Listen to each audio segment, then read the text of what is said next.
How many generations of the Rosses here in this castle? Just over a dozen generations. We came here in 1620, but we came here, of course, as Parsonses, just as members of the Parsons family. Parsons Town. It was known as Birr or Parsons Town, and both names were used concurrently throughout a good number of centuries.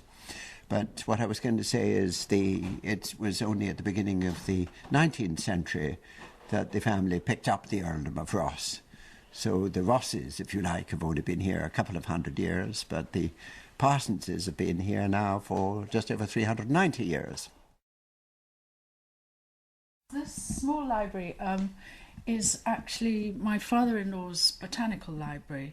When I first came here, this was my father-in-law's desk, and he would kind of retreat into here and do his work. And all these are sort of gardening, books about gardening. He was a great gardener and plantsman.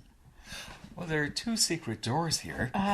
Yes, there are secret doors all over the place, and of course children love it. We can see that one from the other side. We go out this way into the hall, and then we go round that way.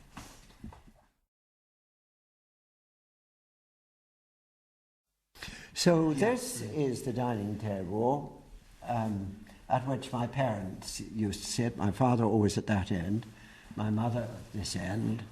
So the top of the bottom. Yes, the top of the bottom, and only on grand occasions when we're children, like for Christmas or some occasion like that, were we allowed to sit with my parents here. Otherwise, we had to come through that door, which had to be closed normally.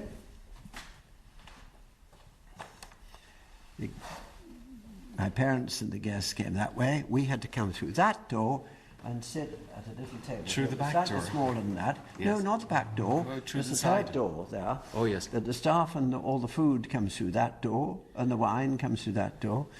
Children, together with a nanny or tutor or whatever, had to come only through that door and sit here for the two middle courses.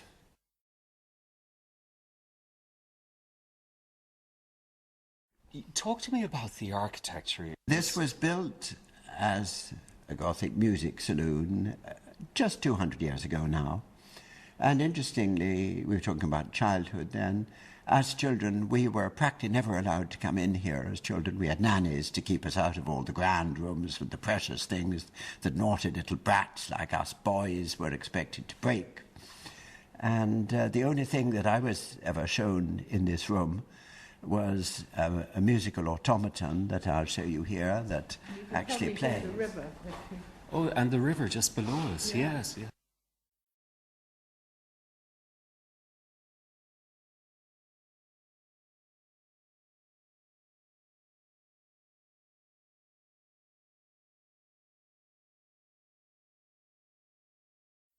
So will we walk over towards the window and look out at the magnificent river that flows by here?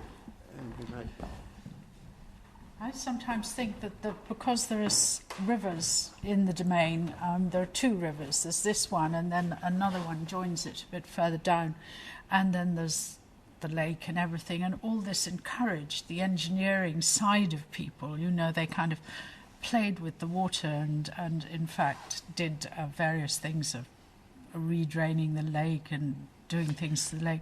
I think this might have encouraged the scientific side of the family. So here's where all the archives are kept now. Well, I'll show you.